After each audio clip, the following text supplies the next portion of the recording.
올해 투자의 귀재로 불리는 워런 버핏이라는 사람과 점심 식사를 함께하는 가격이 350만 달러, 우리 돈으로 41억 8천만 원을 넘기면서 역대 최고 기록을 갱신했습니다. 이 점심 경매는요, 올해로 20년째를 맡고 있는데 경매 시작 하루 만에 사상 최고가를 세웠고요. 여기서 나온 경매 수익은 샌프란시스코 빈민 구제단체에 전액 기부되어서 전달이 되어진다고 합니다. 저는 궁금했습니다. 최종 낙찰자와 이 워런 버핏은 과연 어떤 음식을 먹을까? 어느 곳에서 어떻게 식사를 할까 궁금했습니다. 근데 알고 보니까 식당은 뉴욕 맨하튼의 스테이크 전문 식당이었다고 합니다. 최고급 식당도 아닙니다. 그곳에서 이 워런 버핏이 좋아하는 스테이크와 콜라를 함께 먹는다고 합니다. 무려 42억을 내고 정말 평범하게 식사를 하는 셈이죠. 그래서 저는 그 기사를 접하면서 어떤 식당에서 무슨 음식을 먹느냐가 중요한 것이 아니라 누구와 먹는가, 또 그 사람과 어떤 얘기를 하면서 시간을 보내는가가 더 중요한 것이다라는 생각이 들었습니다. 그 식사 자리에는 최대 7명이 초대를 받을 수 있고요. 또 모든 질문이 가능하다고 합니다. 그래서 우리가 생각하기에는 한 끼 식사비로 너무 과한 것 아닌가 생각이 들지만 실제로 이 워렌 버핏과의 식사 후에 여러 가지 투자와 또 경영에 대한 조언도 얻고 나중에는 주가가 오르고 또 성공한 회사도 종종 있다고 하니까 손해보는 일은 아닌 듯합니다. 그렇습니다. 우리의 만남도 누구를 만나서 어떤 시간을 보내느냐가 중요하다는 것이죠. 그 만남을 통해서 내 인생이 바뀌어져서 성장할 수 있습니다. 그러나 반면에 잘못된 만남을 통해서 인생을 낭비하며 살아갈 수도 있는 것이죠. 여러분, 여러 가지 만남이 있습니다. 그러나 그 만남들 중에서 가장 중요한 만남은 우리 예수님과의 만남인 줄로 믿습니다. 예수님은 세상의 어떤 VIP, 어떤 귀한 사람들보다도 존귀하신 분입니다. 왜냐하면 우리와의 만남을 통해서 우리 존재 전체를 회복시켜 주시기 때문입니다. 그래서 몇십억, 몇백억을 내고 식사를 하는 것보다 예수님을 잘 믿고 영원한 생명을 소유하는 것, 이것이 우리 인생에 있어서 최고의 가치를 얻는 일이라는 것이죠. 그래서 우리는 다른 여러 가지 만남들보다 예수님과의 만남을 사모해야 됩니다. 오늘 본문 말씀을 통해서 예수님과의 만남이 얼마나 중요한가 우리는 깨닫게 됩니다. 그리고 예수님께서는 한 영혼이 얼마나 소중한지도 우리에게 알려주고 계십니다. 소외되고 상처받은 그 한 영혼을 우리 주님은 그냥 두시지 않으시고 직접 찾아가십니다. 그러한 예수님의 모습을 통해서 우리도 누구와의 만남보다 예수님과의 만남을 더 깊이 사모하실 수 있기를 축복합니다. 오늘 본문 말씀 전에 그 내용을 살펴보면요, 예수님께서 수많은 무리들을 가르치시는 장면이 나옵니다. 바닷가에서 배에 오르신 채 수많은 사람들 앞에서 하나님 나라에 대해서 강의를 하셨어요. 비유로 하나님 나라를 풀어주셨습니다. 길고 긴 강의가 끝나고 저녁 때가 되었습니다. 이제 곧 예수님 쉬셔야 할 텐데 제자들에게 이렇게 말씀하시는 거예요. 우리가 저편으로 건너가자. 이 갈릴리 호수를 건너서 거라사 지역으로 가자라고 말씀을 하시는 겁니다. 이 거라사는요, 다른 복음서에 보면 가다라라고도 이야기를 하고 있는데요, 이것은 역사적으로 알렉산더가 이스라엘과 시리아 지역을 점령한 주전 330년 이후에 세워진 헬라 도시였습니다. 그러니까 이방인들이 모여 사는 지역이에요. 그런데 예수님께서 주로 갈릴리 북쪽 지역에서 사역을 하셨거든요. 그런데 그 사역이 끝나고 저녁 때가 되면 쉬셔야 되는데 호수를 건너가서 동쪽 지역에 있는 이방인들이 모여 사는 거라사 지역으로 가자. 이렇게 지금 말씀하고 계십니다. 예수님과 제자들은요, 바다를 건너면서 편안히 간 것이 아니었습니다. 오늘 본문에도 나와 있지만 광풍을 만나게 됩니다. 어부 출신의 제자들이 있었음에도 불구하고 큰 파도와 바다 앞에서는 아무것도 할 수 없었습니다. 제자들이 이젠 다 죽게 됐습니다. 배가 뒤집히겠습니다. 난리를 치는데 예수님은 배 고문에서 베개를 자고 편안하게 주무시고 계십니다. 제자들이 난리가 났죠. 선생님이요, 우리가 죽게 되었는데 왜 아무것도 하지 않으십니까? 이렇게 원망하면서 주님을 깨웁니다. 왜냐하면 조금만 있으면 죽을 것 같기 때문이죠. 그렇게 불안해하는 제자들에게 예수님께서 말씀으로 바람과 파도를 잔잔케 하시는 기적을 베푸십니다. 그리고 너희가 어찌하여 믿음이 없느냐라고 꾸중을 하셨습니다. 여러분, 이 상황을 잘 생각해 보십시오. 제자들이 주님과 함께 배 안에 있었습니다. 주님과 가까이 있었습니다. 그럼에도 불구하고 광풍과 파도를 만났습니다. 우리도 신앙생활하면서 주님이 옆에 계심에도 불구하고 인생의 광풍을 만날 수 있다는 것이죠. 문제는 그때 우리의 반응입니다. 오늘 제자들처럼 주님 다 죽게 되었는데 주님은 도대체 내 옆에서 뭘 하고 계십니까? 왜 침묵하고 계십니까? 이렇게 제자들과 같은 반응을 보일 수도 있고요. 다른 한편으로는 괜찮습니다. 주님이 내 옆에 계시니 이 위기는 금방 넘어갈 것입니다. 주님이 우리와 함께 계시니 두려워하지 않겠습니다 라고 반응하는 그런 무리가 있을 수 있습니다. 여러분, 어떠한 문제와 시련 앞에서 주님이 나와 함께 계시고 나를 버리지 않으심을 의심하지 말아야 합니다. 그 상황 가운데서 우리의 믿음을 주님께 보여드리는 것이 더 중요하다는 거예요. 주님께서 능력이 없으셔서 침묵하시고 주무시는 것이 아니라 우리의 믿음을 보시기 위해서 때로 테스트할 때도 있다는 것입니다. 그러면 우리가 믿음으로 반응하면 주님과 함께 넉넉히 이겨내게 될 줄로 믿습니다. 광풍과 파도, 그것이 다 잠잠해지고 주님과 제자들은 거라사 지방으로 도착했습니다. 2절 말씀을 보면요, 배에서 나오심에 곧 더러운 귀신 들린 사람을 만났다라고 합니다. 제일 먼저 도착해서 예수님과 제자들이 만난 사람이 귀신 들린 사람, 광인이었습니다. 미친 사람이었습니다. 조금 전 바다에서는 광풍을 만나시고 땅에서는 광인을 만나셨습니다. 제자들의 마음은 어떠했을까요? 왜 우리 선생님은 정상적인 것들을 만나지 않으시고 꼭 비정상적인 것, 미친 것들만 만나시는가? 매번 소외되고 아프고 가난하고 어디 부족한 사람들, 왜 그런 사람들만 만나실까? 불만이 생길 수도 있을 것 같아요. 워렌 버핏이나 또 빌 게이츠 같은 유명 인사는 바라지도 않습니다. 그저 평범한 사람 좀 만나십시오. 그러면 얼마나 저희도 사역하는 데 편하겠습니까? 아니면 가끔 가다가 고위공직자 좀 만나시고 힘 있는 종교 지도자들 좀 만나시면 아니 하나님 나라 사역에 얼마나 큰 도움이 되겠습니까? 그 사람들 덕에 저희들도 좀 편하게 또 맛있는 레스토랑 가서 고기도 좀 썰고 싶습니다. 그런데 매번 우리 주님은 미친 바람, 미친 바다, 미친 여자, 오늘은 귀신 들린 미친 왜 이런 사람들만 만나는가? 이렇게 실망했을 수도 있습니다.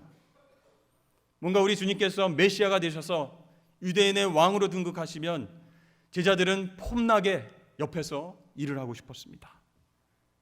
그것을 기대했던 제자들, 그들의 바람과는 다르게 죽을 고생을 해서 바다를 건너 도착한 땅에 그들을 맞이하고 있는 사람은 광인, 귀신 들린 사람이었습니다.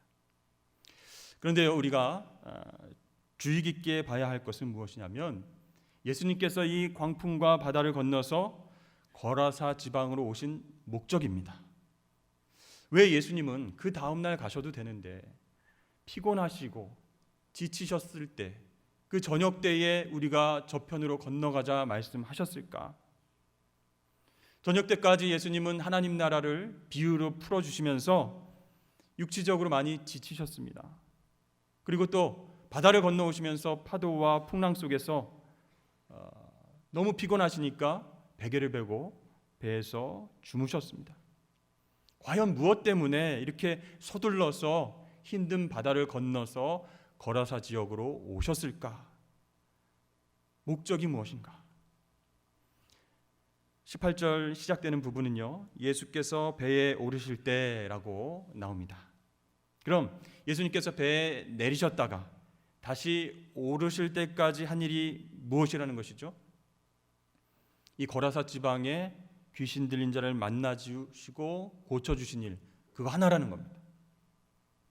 그러니까 이 거라사 지역에 도착하셔서 이 지역 사람들을 위해서 복음을 증거하시거나 며칠 묵으시거나 기적을 베푸시거나 하나님 나라를 강의하신 것이 아니라 그 귀신 들린 한 사람을 고쳐주시기 위해서 그 멀고 험한 바닷길을 건너서 배 타고 제자들과 함께 오셨다는 것입니다. 사랑하는 여러분, 이처럼 우리 주님은 한 영혼을 천하보다 귀하게 여기시는 줄로 믿습니다. 그 한 영혼을 사랑하시니까 피곤하고 지치고 힘든 가운데서도 늦으면 안 되니까 우리가 저편으로 건너가자라고 제자들에게 말씀을 하시면서 찾아오셨습니다. 그 크신 주님의 사랑을 우리가 믿을 수 있기를 바랍니다. 우리도 마찬가지로요, 사람들의 마음과 영혼을 움직이려면 감동을 주는 사람이 되어야 됩니다. 상대방이 변화되기를 원한다면 그 사람의 영혼까지 사랑해야 된다는 것이에요. 겉모습이나 배경이 아니라 그냥 있는 그대로의 모습을 사랑하고 그 영혼이 회복되길 위해서 기도하면서 사랑으로 섬겨야 한다는 것입니다. 우리가 전도 훈련을 많이 받고 복음의 이론적인 부분과 전도의 여러 가지 것들을 훈련했습니다. 그리고 이제 다 완벽하게 준비됐다라고 생각하고 길거리로 나가서 또는 관계 전도로, 직장에서, 가정에서 이렇게 전도를 하는데 여러분, 그 순간에 사람 사랑하는 마음이 없으면 우리가 하는 전도는 아무것도 아니라는 것입니다. 여러분, 이 귀신 들렸던 사람이 치유를 받고 왜 예수님과 함께 있기를 원했습니까? 아무도 그 지역에서는 자기를 돌봐주지 않았습니다. 자기를 다 피하고 보면은 돌을 던지고 경멸하는 그런 사람들 속에서 외롭게 살다가 바로 예수님을 만난 것이죠. 그런데 그 주님이 자기를 만나기 위해서 어떻게 왔다는 이 얘기를 들었습니다. 자기를 고쳐주시기 위해서 험한 바닷길을 마다 않고 달려오셨고 수년 동안 괴롭혔던 그 군대 귀신을 쫓아주시고 자유를 주셨습니다. 그렇게 기적과 같은 치유도 놀랍지만 한마디로 주님께 감동받은 겁니다. 어떻게 나를 위해서, 나 한 사람을 위해서 그렇게 위험하고 피곤한 일정을 소화하시고 건너오셨을까? 감동받았습니다. 이렇게 아무 조건 없이, 아무 대가 없이 나를 사랑해주는 사람이 내 옆에 있다면 우리는 그 사람에게 끌리게 되는 것입니다. 영향을 받게 되는 것입니다. 여러분, 우리도 주님의 사랑으로 조건 없이 우리 남편과 아내와 이웃들을 사랑하실 수 있기를 축복합니다. 서로에게 감동이 되어주는 사람이 되어야 돼요. 이 거라사 사람은 특이하게도 무덤 사이에서 살고 있었습니다. 무덤이 좋아서 거기에 살았을까요? 사람들이 접근하기를 꺼려하는 그 죽음의 장소에서 살았습니다. 어쩌면 사람들이 잘 안 오는 장소이기 때문에 그곳에 있었는지도 모르겠습니다. 그리고 힘은 얼마나 센지 몸을 결박했던 쇠사슬과 발을 결박했던 고리 다 소용없습니다. 다 끊어냈습니다. 아무도 제어할 수 없는 힘을 가지고 자기 몸을 스스로 상하게 하면서 소리치면서 괴로워했습니다. 5절 말씀에 보면 밤낮 무덤 사이에서나 산에서나 늘 소리 지르며 돌로 자기의 몸을 해치고 있었더라. 그렇게 얘기합니다. 이 사람은요, 자기 파괴적이고 분열적인 모습을 보여주고 있습니다. 자학과 난폭으로 얼룩진 이 광인의 처절한 모습은 마치 하나님 없이 살아가는 인간의 절망적인 모습을 보여주고 있습니다. 그런 단면이라고 할 수 있습니다. 하나님의 형상을 잃어버렸기 때문에 사단의 노예가 된 사람의 그런 처절하고 상처받고 아파하는 그런 모습이라는 것이죠. 요즘 우리도 뉴스에서 여러 가지 끔찍한 사건, 사고들을 접하게 됩니다. 어떻게 저렇게 할 수 있을까라고 생각되는 일들, 가족을 대상으로, 이웃을 대상으로, 그냥 지나가는 행인을 대상으로 끔찍한 살인과 범죄를 저지르는 사람들, 그 사람들의 공통적인 특징이 무엇이겠습니까? 그들은 하나님 없이 절망적으로 살아가다가 자기 파괴적이고 폭력적인 성향으로 해서는 안 되는 사단의 유혹에 넘어가서 죄를 짓고 있는 것이죠. 이 시대의 광인들이 얼마나 많이 있습니까? 그러나 그들을 바라보는 우리의 시선이 달라져야 됩니다. 그들에게도 복음이 필요하다. 그들에게도 우리 주님이 필요하다. 이렇게 느껴야 된다는 것입니다. 배에서 주무시던 주님께서 깨어나셔서 거라사 광인에게 오심으로 말미암아 새 생명을 주셨듯이 주님의 죽으심과 부활로 인해서 오늘날 광인들에게 우리 주님은 계속 구원을 주기를 원하고 계시는 거예요. 그렇습니다. 우리 주님은 멀고 먼 하늘바다를 건너서 하나님의 형상을 잃어버린 광인 같은 우리를 찾아오셨습니다. 그 주님의 사랑을 우리가 얼만큼 헤아리고 있습니까? 나를 위해서, 또 이 시대의 광인을 위해서 직접 찾아오신 주님의 은혜가 얼마나 큰지 우리는 순간순간 깨닫고 생각하고 있겠습니까? 여러분, 그런 주님의 은혜와 사랑을 안다면 우리가 다른 사람과의 만남보다 우리 주님과의 만남을 기대하면서 매일매일 말씀과 기도로 나아가야 하지 않겠습니까? 다른 만남들보다도, 다른 유명인들과의 만남보다도 나를 회복시키시기 위해서 내 마음 문 밖에서 기다리시는 그 주님을 위해서 우리는 마음 문을 열고 반갑게 주님을 맞이해야 할 줄로 믿습니다. 그럴 때 우리 인생 가운데에 한 줄기의 빛이 비치는 거예요. 놀라운 회복이 시작되게 되는 것입니다. 이제 예수님을 보자마자 알아본 이 귀신 들린 자는 그렇게 얘기하죠. 지극히 높으신 하나님의 아들 예수여, 나와 무슨 상관이 있습니까? 나를 괴롭게 하지 마소서. 이렇게 소리칩니다. 그때 주님께서 네 이름이 무엇이냐라고 물어보았는데 군대입니다 라고 대답해요. 얼마나 많은 귀신들이 그 한 사람 속에 들어가 있었으면 이름이 군대였겠습니까? 군대는요, 헬라어로 레기온이라고 합니다. 그래서 로마 군대에서 쓰이는 그런 군사 용어이죠. 이 레기온은 약 6천 명이나 되는 사단급 병력을 의미한다고 합니다. 그러니까 엄청난 수의 귀신들이 그 한 사람 안에 다 들어가서 괴롭히고 분열시켰기 때문에 자해를 하고 소리치고 미쳐서 날뛰었던 것입니다. 예수님께서는 이 많은 귀신들을 어떻게 하셨죠? 말씀으로 쫓아내시고 귀신들이 스스로 요구한 돼지떼에게로 들어가도록 허락하셨습니다. 그러자 약 2,000마리가 넘는 엄청난 돼지떼가 바다로 막 돌진해서 바다에 빠져 죽는 그런 엄청난 사건이 일어나게 됐죠. 여러분, 이 귀신의 존재 어떻습니까? 자기가 나가겠다라는 거예요. 그런데 돼지떼에게로 들어가기 허락해 주십시오라고 주님께 이야기합니다. 한낱 미물인 돼지떼로 들어가는 것도 예수님의 허락을 받아야 되는 존재가 바로 귀신이라는 거예요. 그래서 먼저 예수님을 보자마자 알아보고 나와 무슨 상관이 있습니까? 저를 괴롭게 마십시오. 이렇게 벌벌 떨었던 것이죠. 이렇게 우리 주님께서는 바람과 파도, 즉 자연을 주관하시는 하나님이시고 뿐만 아니라 육과 영을 주관하시는 능력의 주인 되심을 믿습니다. 그래서 더러운 귀신들이 돼지떼로 가서 다 바다로 빠지게 되었습니다. 근데 여기서 우리가 좀 이해가 되지 않는 부분이 있습니다. 왜 하필이면 돼지인가? 네. 돼지가 특별히 예수님께 죄를 지었는가? 네. 그것도 아닌데 왜 아깝게 돼지가 희생당해야 되는가? 단지 살이 많다는 이유로 그렇게 주님께서 너 빠져라 이렇게 얘기를 하셨을까요? 왜 주님께서는 아깝게 그 2,000마리나 되는 돼지가 바다에 빠져서 죽게 하셨을까 궁금합니다. 그 돼지만 있다면 삼겹살이 몇 인분입니까?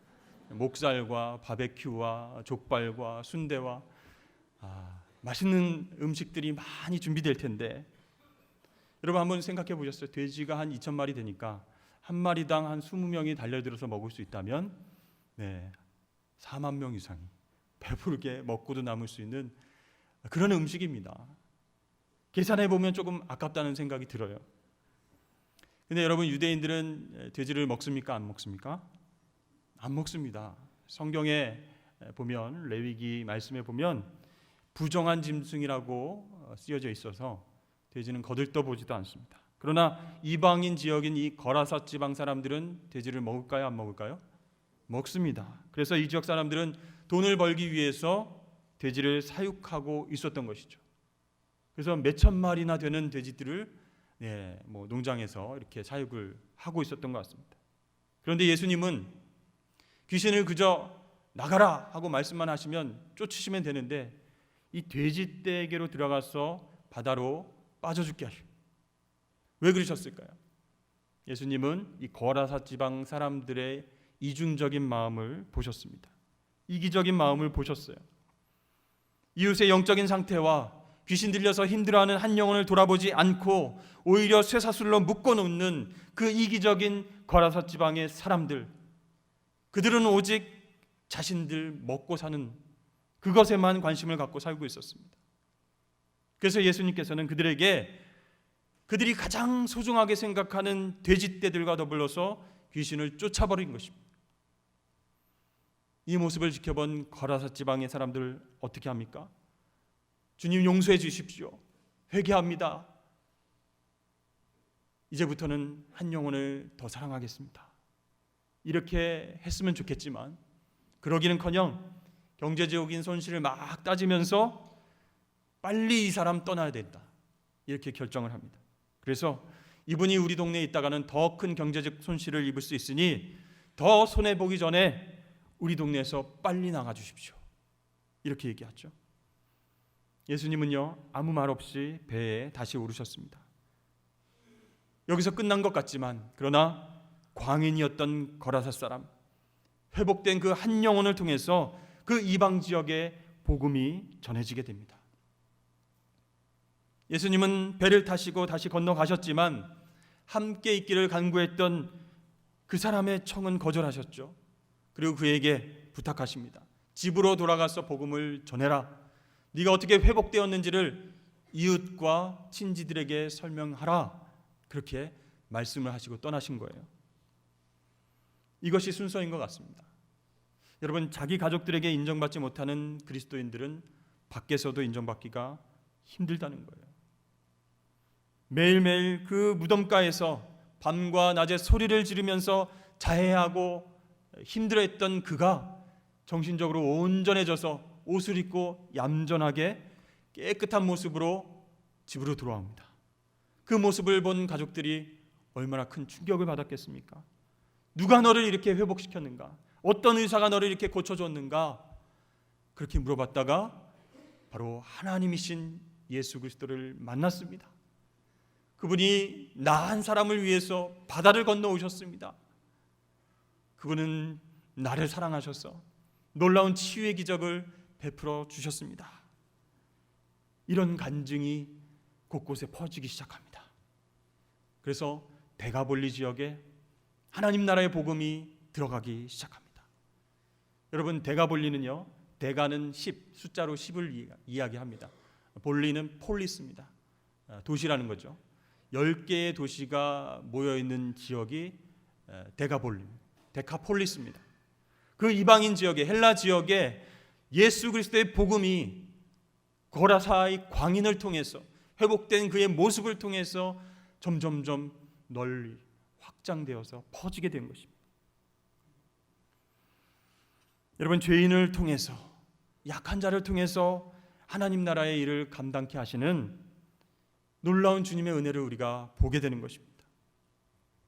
사랑하는 여러분, 혹시 내 주위에 죄와 사망의 울매에 걸려서 신음하는 이웃이 있습니까? 아니면 내가 죄에 빠져서 하나님 없는 그런 광인의 생활을 하고 있습니까?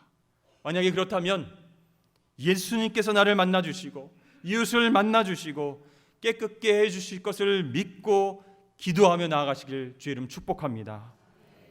그 유명 인사도, 돈 많은 사람도, 해박한 지식을 가진 사람도 줄 수 없는 놀라운 하나님 나라의 평강과 자유가 우리를 지배하게 될 줄로 믿습니다. 그래서 여러분, 돼지가 바다에 빠진 날은 손해보는 날이 아닙니다. 한 영혼이 예수님을 만나서 자유케 된 축제의 날입니다. 천국 잔치의 날입니다. 여러분, 한 사람의 영혼을 돼지 2,000마리와 바꿀 수 있겠습니까? 어떤 경제적인 논리로도 영혼 구원의 값을 매길 수가 없습니다. 십자가에서 우리를 위해서 죽으시고 피 흘려주신 그 보혈의 값을 우리가 돈으로 계산해서 갚을 수 있겠습니까? 우리는 그저 감격하고 감사하며 주님이 베풀어 주신 사랑과 은혜를 누리기만 하면 된다는 것입니다. 여러분, 이렇게 죄와 사망의 영에서 신음하는 자를 고치시는 분은 오직 예수님뿐임을 우리는 믿어야 합니다. 이러한 은혜를 입은 우리가, 먼저 복을 경험한 우리가 가정으로 가서 이웃들에게 나아가서 친척을 만나는 자리에서 신음하는 영혼들, 정말 상처받고 힘들어하는 영혼들을 그냥 지나치지 않고 기쁜 소식을 전해야 합니다. 예수님 만난 그 감격과 은혜를 전달해야 한다는 것입니다. 여러분, 저와 여러분들은 무엇보다 주위에 있는 영혼과 생명에 관심을 가져야만 합니다. 왜냐하면 그것이 우리가 따르는 예수님의 궁극적인 관심이었기 때문입니다. 제자들에게 계속 보여주시면서 가르치신 거예요. 나는 한 영혼에게 관심이 있다. 내 상황이 어떠할지라도 지금 우리가 저편으로 건너가자 라고 말씀하시는 주님의 모습을 통해서 우리도 한 영혼에 관심을 가져야 된다는 것입니다. 여러분, 돼지가 바닷물에 빠졌듯이 우리 안에 옛사람이 지배하던 모습과 나만을 알던 이기적인 죄성이 있다면 함께 바다에 던져야 합니다. 복음으로 말미암아 우리들과 이웃들의 죄악들이 깊은 바닷속으로 빠지기만 된다면 그때는 여러분, 하늘나라의 잔치가 벌어집니다. 그 잔치의 주인공은 바로 그 한 영혼이 될 것입니다. 그 영혼은 그 천국 잔치의 기쁨을 경험하면서 이제 예수님과의 만남을 계속 사모하고 새로워지고 행복해지는 삶을 살게 될 것이기 때문입니다. 여러분, 하늘 바다를 건너서 나를 만나기 위해서 이 땅으로 오신 예수 그리스도를 더 사모하실 수 있기를 바랍니다. 세상 어떤 사람과의 만남보다도 예수님과의 만남이 복이 됨을 여러분 깨달으실 수 있기를 바랍니다. 우리의 모든 죄와 연약함을 회복시켜 주실 것이기 때문에 그 믿음 가지고 한 영혼 한 영혼, 우리 가정에 있는 남편과 아내와 자녀들, 이웃들, 직장에서 만나는 사람들, 그 사람들을 귀하게 섬기고 복음을 전하시는 저와 여러분 되시길 주의 이름 축복합니다.